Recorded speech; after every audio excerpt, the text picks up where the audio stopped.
वक्रतुंड महाकाय सूर्यकोटि समप्रभ निर्विघ्नं कुरु मे देव सर्वकार्येषु सर्वदा।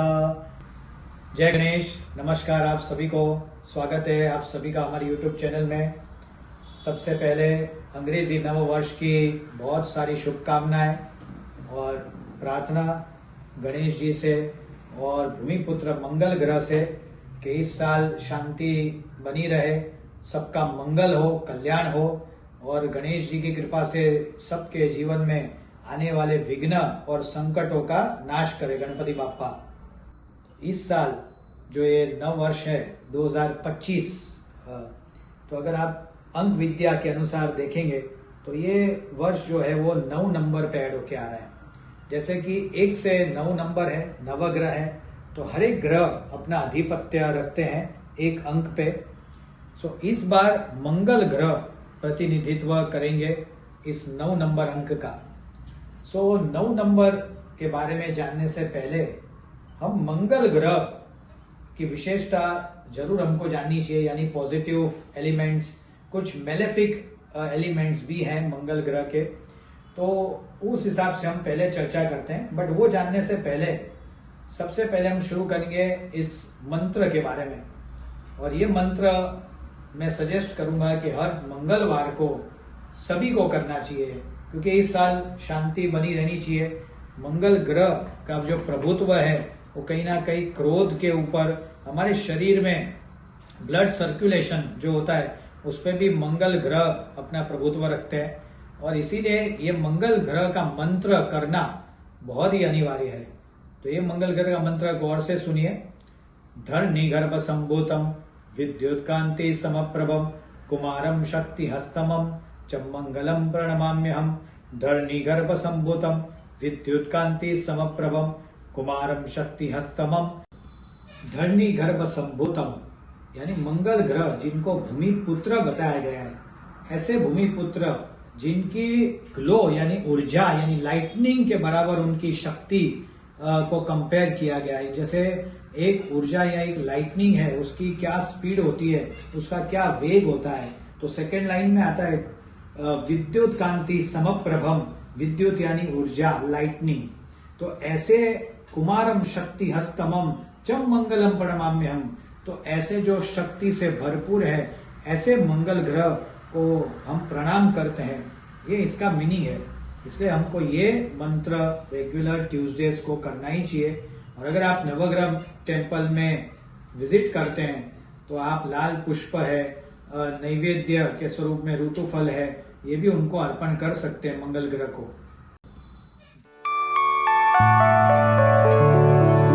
इसके स्वभाव के बारे में भी जानते हैं।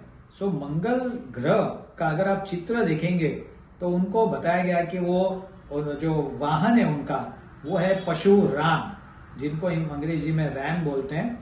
और अगर उसका आपने देखा होगा तो ऐसे सिंह हमेशा ऐसे नीचे रहते हैं और तत्पर रहता है, एग्रेसिव नेचर में आगे बढ़ के आक्रमण करने के हिसाब से। तो एक उनका तो वाहन है वो रैम है, और उनके हाथ में सब पावर यानी शक्ति जो प्रतीक है, स्वॉर्ड है, शील्ड है, गदा है, तो सब वेपन से भी भरपूर है वो। और उनके जो शास्त्र में जैसे बताया गया है, उनको कमांडर इन चीफ यानी सेनापति भी बताया गया है असेंबली ऑफ गॉड्स में। और इसीलिए उनके जो मंत्र में ही हमको काफी कुछ जानने मिलता है, जैसे ओम अम अंगारकाय नमः यानी क्रोध। तो अभी जिस कुंडली में अगर हम पर्सनल लेवल पे बात करें तो जो कोई साधक है, जातक है, उनके अगर कुंडली में मंगल बेनिफिक नहीं है यानी मेलेफिक है, तो हो सकता है कि उनका जो स्वभाव हो वो थोड़ा सा क्रूएल हो, रूड हो, वायलेंट बिहेवियर हो। और अगर हम बात करें कि अगर विश्व का अगर हम देखते हैं तो जब भी मंगल ग्रह शनि के साथ जब युति में आएंगे, या मंगल ग्रह सूर्य के साथ जब युति में आएंगे, या उनका वो एक जो भाव है मेलेफिक हाउस में जब आएंगे, तब ध्यान रखना है कि पूरे विश्व में कहीं ना कहीं शांति और अमन के लिए हमको प्रार्थना जरूर करनी चाहिए।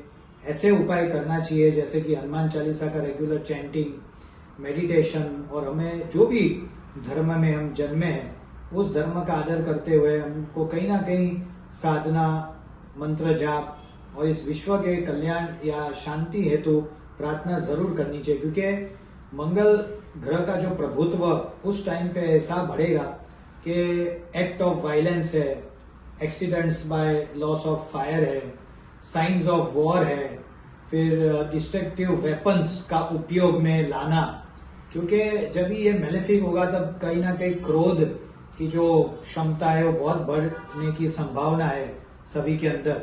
तो ऐसे में हेस्टिली डिसीजंस लेना, एग्रेसिव डिसीजंस लेना ये स्वाभाविक होता है।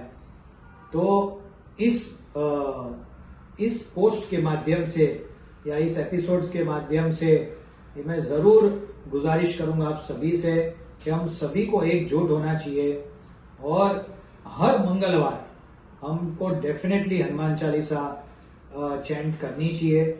हम सब घर से शुरू कर सकते हैं अपने, और साथ में एकजुट होकर जितना भी हम इसको बढ़ाते जाएं, इसका जो शक्ति बढ़ाते जाएं, तो आई एम श्योर कि कहीं ना कहीं हम एक मैसेज यूनिवर्स में जरूर भेजेंगे, एक शांति का।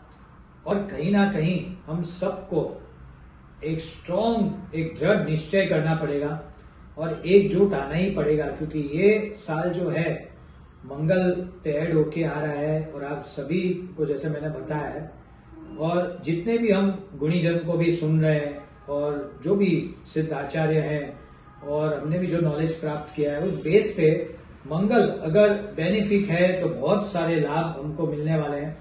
बट जब कभी युति में अगर मंगल ग्रह का जब प्रभाव नीच राशि में होगा या उनकी शक्ति वीक होगी, तब हमको ये ध्यान रखना है कि अपने बिहेवियर पे ये जो एक्सीडेंट्स की संभावना है, जो साइंस ऑफ वॉर के संकेत आ रहे हैं, या जो लॉस बाय फायर है, एक्सीडेंट्स है, और क्योंकि मंगल ग्रह अपने अंदर ब्लड सर्कुलेशन के ऊपर भी प्रभुत्व रखता है, इसीलिए जैसे बोलते हैं ना कि गुस्से वाला है तो खून गर्म है, ऐसे हमारे जो फोर फादर्स बोलते थे, तो ये बात सच है, क्योंकि मंगल ग्रह का ही प्रभुत्व है वो।